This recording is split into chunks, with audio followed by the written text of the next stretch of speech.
Hey everyone, welcome to Rise Up For You TV. This is Lena, Nasserdeen, the CEO and the founder. Today we have a special edition called the Coaching Corner, where I pull in one of our coaches from the Rise Up For You team. And today is special because I'm going to be pulling in the Vice President of Rise Up For You, Sweeney. So for those of you that are familiar with Rise Up For You, you've probably seen Lauren. You might have seen her do a keynote. Maybe you coach with her. Maybe you've done a training with her, but she's going to be joining me today.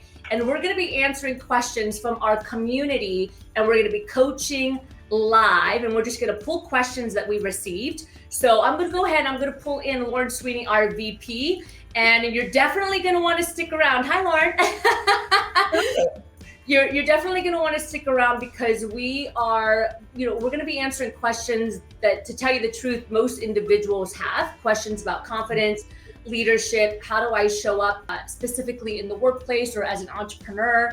And so today we're just going to jump in. Lauren, I have my questions here, and then we'll go ahead and get started. So thanks for joining us today on Rise Up For You TV for the special edition of Coaching Conversations. Okay, so my first question that I have here is from a gal named Amanda, and she says, I just got promoted to the vice president of the company, and I want to try to understand how to elevate my strategic thinking. So how do I do that and what can I do? Okay, great question, Amanda. Very good question, actually. So Lauren, what do you think? You want to start or you want me to jump in? I'll pass it to you first. All right. Well, great question, Amanda. And I love the growth mindset that you're already thinking, how do I elevate myself? I would definitely look at your personal counsel. So that is something we talk about a lot at Rise Up For You is, do you have a mentor who has maybe been in your shoes or a different C-suite level that you would want to connect with and have conversations with? The next thing would be, could there be maybe an executive mastermind where you could join, something that was local or virtual in today's virtual environment that would help you? The other thing I would do is, I love that you said I want to elevate my strategic thinking, and that is something I feel that I'm always working on as well. But perhaps carve out time by yourself to journal. What does that really look like? Like, where are your gaps in strategic thinking or other things that maybe you need?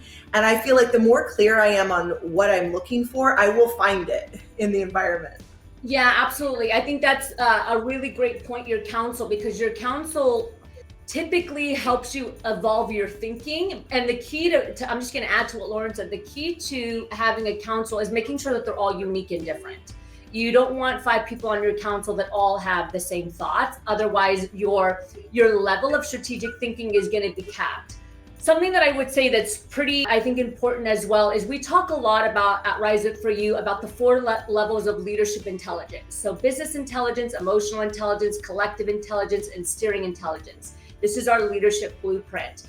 And if you want to elevate your strategic thinking, you have to do research. So a lot of times people think that all of a sudden this strategy just comes to their brain, but in all actuality, in order for you to be a strategic thinker and to find the right strategy, you have to know the data within your company, and then you also have to know data and research out of your company. So what I would say to you, Amanda, is if you want to elevate your strategic thinking, first you need to know what's happening internally. Like, what is the company doing from a business perspective? What's working, what's not working? What have you done in the past, and where are you trying to go? Okay. Based off of that information, you can start to ask yourself, okay, what are some things that we've done in the past that aren't working? And what are some strategies that we can potentially implement to get us to where we want to go? Then you're going to do the exact same thing, but outside of the company. So that means that you need to get yourself around other leaders that are in a similar industry, and you need to start doing research around that. What are they doing? What are the successful companies implementing? What strategies are they using? What are they doing that's not working? And now you need to gather a body of research over here outside of your company so that you can add more to your tool belt when you start talking about strategic thinking. The other thing that I would say is, and I do this quite often, is also going to events and conferences that have nothing to do with your industry. Because sometimes you'll hear something from a thought leader in a completely different space, and it just sparks a little light bulb in your head, and you might say, that's really interesting. I wonder how we can bring that into our company. So for example, last week I went to a networking event. We're not in the real estate space. Obviously, we're in learning and development. So we do training, coaching, and that kind of thing. And when I was there and listening to the thought leaders that are in construction and business development, there were so many ideas that I had that I thought, oh, this would be really, really good for Rise Up For You. And I started to write them down. So I think 2 takeaways that we brought, Lauren discussed having a council, and then I definitely think you need to do the research inside and outside of the company to help elevate the different strategies that you can bring to the table. Because strategy is all about understanding how are you going to get to that next step, what works, what's innovative, what's trending, and what's going to help you get to that next level as an organization. So really, really good question. Lauren, anything else to add before we get to the next question? Well, I would say I would also trust yourself, Amanda. We love that you want to push yourself. I think that's fantastic. But we also talk a ton at Rise Up For You about growing in career confidence. So trust yourself. It's a new role. So I also am hearing that you're nervous. Am I going to drop the ball? Am I not going to level up enough? And maybe this is your first time. I'm not sure on your background, Amanda, of sitting maybe at the C-suite. And so it can feel a little extra nerve-wracking, and you want to make sure. But remember, you either got promoted into this position or got hired into this position. So you do deserve that seat at the table. Yeah, absolutely. I would agree with that. Okay, let's go to our next question. And if there's any other questions, just drop them in the chat. And you can also drop them here as well in the comments below. Okay, so next question I got is from a guy named Jesse. And he asked, can you push yourself outside of your comfort zone? So when you push your potential, when you take risks, how do you not lose like self-doubt and self-belief? Which I think is a really good question, actually. So Lauren, I'll pass it to you first, and then I'll also jump in as well. Yeah, so I love this question as well, because when you push yourself, it can feel scary, even in a frame of reference of I haven't done this before.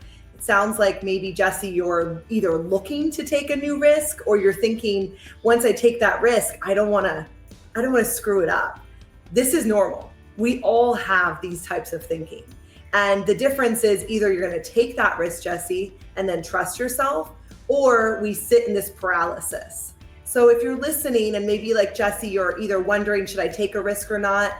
I have found that so many of our clients sit in this either decision fatigue or the paralysis of making a decision.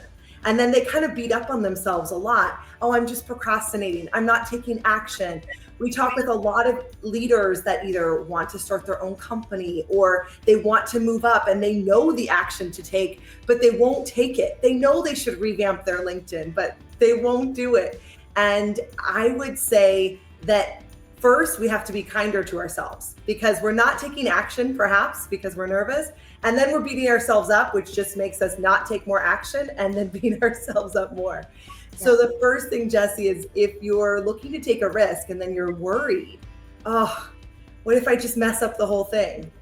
I would think it's better to make the progress than to not take any action at all. You will be way farther along. And Jesse, I don't have any background on you, so I'm not sure if you work in a company, you work for yourself. I know that our clients are all varied in their C-suite or their leadership level or their ownership of a company, but always better to take the action and see what happens, see what you can do with it and stay present while you're taking that action. Yeah, really, really, really great feedback. It's funny because I have a similar answer. When I was thinking about this question, it impacts my self-esteem if I don't push myself out of the comfort zone or if I don't take the risk. So how many of you have ever maybe been in a meeting? And when we talk about pushing yourself out of your comfort zone and risk, we're not necessarily talking about like jumping out of an airplane, right? It can be that you're in a room full of your leaders and you had a great idea and you want to raise your hand and bring up this idea, but maybe you're scared or you're worried that they're going to think a certain thing, or maybe it has to do with your business. So you want to launch a product with your business, or you even just want to start a business, but you're scared. What are people going to think? Am I going to succeed? Am I going to fail?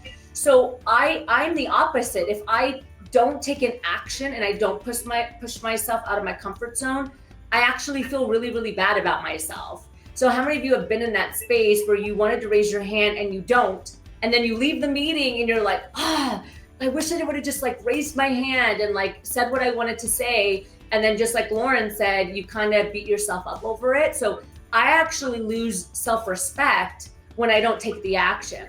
But if I do take the action and I fall short, or for any reason I don't succeed, I still feel good about myself because I'm proud that I just put myself out there. And that's something that we talk a lot here at Rise Up For You about, is the macro versus the micro self-confidence. Micro self-confidence is when you're building that confidence and that self-esteem by doing all these like small technical skills and accomplishments. But macro self-confidence is when you believe in yourself, you respect yourself, and you believe that you're enough simply because of who you are and because of the growth mindset that you have and because you put yourself out there. And so your macro self-confidence is not determined by the result you get. It's determined by the character and the actions that you bring to the table. And so it's really important, Jesse, that we focus on that aspect. And then when you push yourself out of your comfort zone, if you do fall short, your self-esteem is still intact because you respect the fact that you even just took an action. So really, really good question. Okay, anything else, Lauren, on that one? No, I think that's it. I think if we give Jesse more content, he might be just a content consumer and not an activator. So that's one of our quotes. We're cheering you on, Jesse, and let us know, Amanda and Jesse. We've answered your questions so far. Those of you that are listening, or if you asked a question, we love comments on Instagram or on our LinkedIn. We would love to hear, how is it going? How are you implementing some of these different tools? Yeah, absolutely. Okay, so the final question that I have, I actually got on Friday, and I was doing a live keynote, and I talked about influential communication on stage. And so there was a lot of people in the audience that were like, well, what's influential communication? Like, how do we start with influential communication? Mm-hmm. And so I thought we could bring that to the coaching corner today as well, because I know that you and I both know, Lauren, that your ability to communicate impacts your capacity to elevate your performance, right? Usually and typically the top 10% of performers in their industry or in their job, or really just in life, they have a knack for being able to communicate and influence in that same process. And that can be communicating verbally, that can be communicating non-verbally, the posture and stuff that you use. So just like any tip in regards to elevating communication, where would you start, Lauren? And then I'll share a little bit about what I did on stage. I actually called somebody up and coached them live in the moment. Great question. There's so many facets of influential communication, but let's talk about if you're perhaps a leader and let's say you're an HR manager. We have a lot of clients that are in the HR space. And of course, our company is SHRM certified. So let's talk about if you're perhaps an HR director and you want to be influential in your communication to your CEO, to your CFO, about things that you feel are really important. And each of the executives, because we coach a lot of executives, often have their own lens. So let's say, for example, you're in HR, you want to be influential in getting a certain budget passed for talent acquisition, or maybe a new learning initiative. So perhaps in this case, you need to influence your CFO and your CEO. And maybe they don't have the same lens, right? They are perhaps thinking about profits and their budget in a different way. And they're thinking they have different things that matter to them. So I go back to the values. In this instance, you are working for a company. It's slightly different, of course, if it's your own business. But in this instance, you could look at, okay, what are my values? And what are the values of the organization I'm working for? And how can I be influential in letting them know, let's say, Mr. CFO, Mr. or Mrs. CEO, I know that at XYZ company, we really believe in growth and development. We believe in employee recognition, and we really want employee engagement this year. That's going to increase our productivity. It's going to decrease our turnover, and it's going to increase our profits. I believe that bringing this new program into our company would make a huge difference. And here's the data. So maybe you did research, as Netta was talking about with Amanda's question.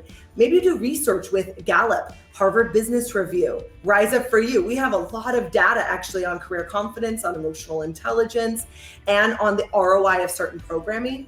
So you always want to set it up. And Netta will talk about this. If we're ever giving a particular speech, or either in a written form as well, what do you want to talk about? So what? Why do they care? And that, I find, research is going to help back it up. And there's so much research that you can get today on the internet. Yeah. Make sure it's reputable. And then the last piece, that's a good one. The last piece is, now what? So you've had the meeting. What are our next best steps? How are we going to follow up? Do they need time to digest the material? And that's where it kind of goes back to Jesse's question. Don't lose your self-confidence. Influential communication and confidence are cousins, perhaps, but they're very closely related. That as I work on my career confidence, I'm able to then trust my intuition to be able to communicate in a way that was influential. Yeah, that's great.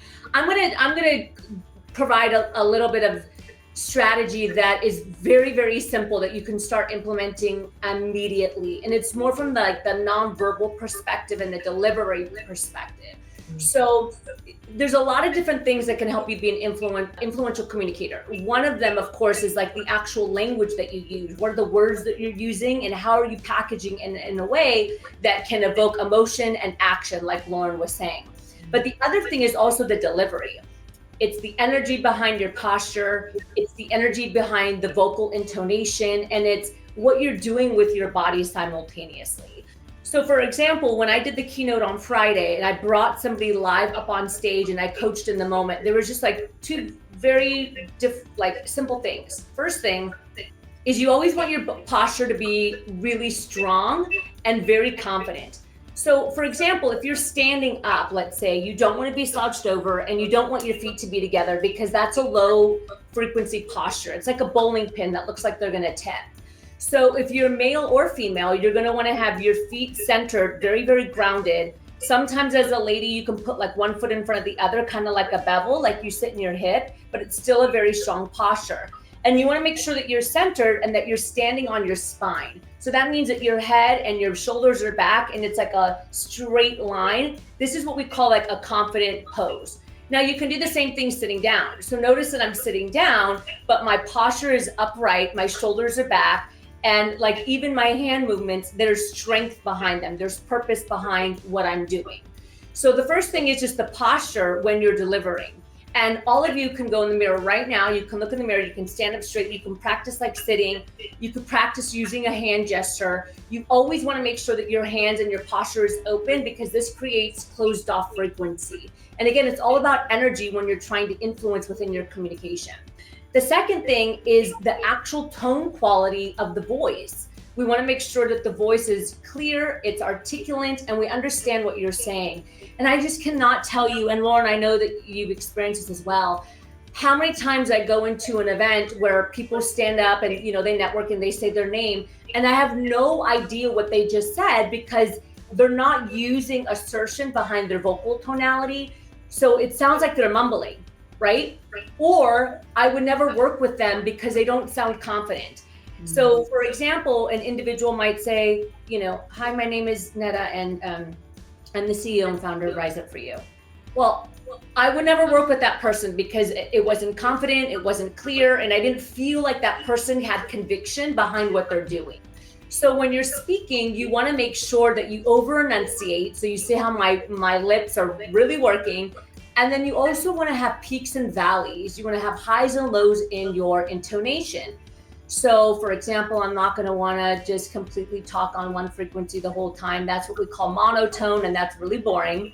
But you're going to want to go up and you're going to want to go down. So for example, hi everyone, my name is Lena Nasserdeen. I'm the CEO and founder of Rise Up For You. So you see how I go up and down, up, and I had a little bit of like a roller coaster in my intonation, and that's gonna help people be engaged. And it's also gonna create a confidence aura. Now, how many of you have walked into a room and because of their posture and because of their energy and how they presented themselves, you wanted to meet that person before they even opened their mouth? You're like, that person looks really confident, or that person is glowing, or just has something about them. I'm going to go say hi to them. I'm going to go introduce myself. And that essentially is like the first step of building influential communication. Anything to add to that, Lauren? Well, I would say the first time that I ever met Netta, that happened. As you were saying, this is not a plug for us, but we are a pretty great company. But the first time I met her, she was the keynote at an event I was at for a Chamber of Commerce, and she was wearing this yellow jacket and she had this presence. And I remember I had a co-facilitator. I was facilitating the meeting, and the co-facilitator came over and said, "Lauren, you are going to love this woman. Wait till you meet her. I mean, look at her jacket." There was just like an energy and a presence. And as they say, the rest is history. That was the first time we met each other almost 5 years ago. So yeah.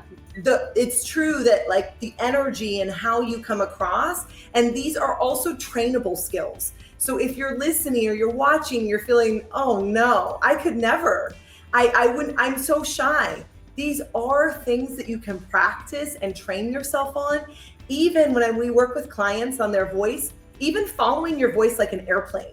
That's another technique that we teach. So you can listen to yourself and go, oh, I went up and then I went down, or oh, I was monotone the whole time. These are all things that as you start to practice, it's kind of related to Jesse's question about taking a risk. Some of us, this can feel very risky, and you're not alone. Have confidence that most of the people in the room aren't listening to you. They're nervous thinking about what they're gonna say. So you might as well show up and try it. Even if it comes out all gobbledygook, nobody knows what you're supposed to be saying. Yeah, absolutely. Very cool. Awesome. Lauren, thank you so much for joining us today. So again, welcome to Rise Up For You TV. For those of you that are watching, every month we're going to be doing a special edition with coaches. We're going to bring on a different coach each time from the Rise Up For You team. So send in your questions. You can drop them here in the comments, in the chat. You can send us a private message at Rise Up For You, and we'll make sure that we answer it on the next coaching corner. Thanks for joining us today. Lauren, I'm going to say bye to you, and then I'm going to keep going. Thanks so much.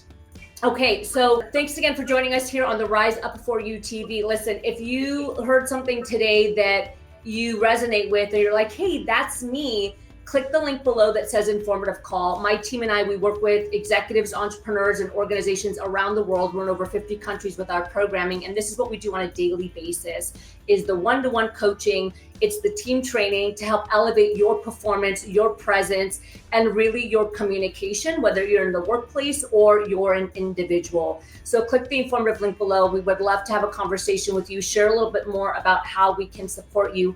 Our superpower is emotional and social intelligence, communication, influence, all the skills that are super important that we just don't spend a lot of time on, that make up about 75% of your success. So click the link below. Let's hop on an informative call. And don't forget to subscribe to our channel, Rise Up For You. We have our podcast. We have Rise Up For You TV, a ton of free resources just to help elevate you and your success so that you can be in the top 10%, not only professionally, but personally. Because remember, the person is the professional is the person, and they always go hand in hand. Thanks so much for joining on Rise Up For You TV. I'll see you next time.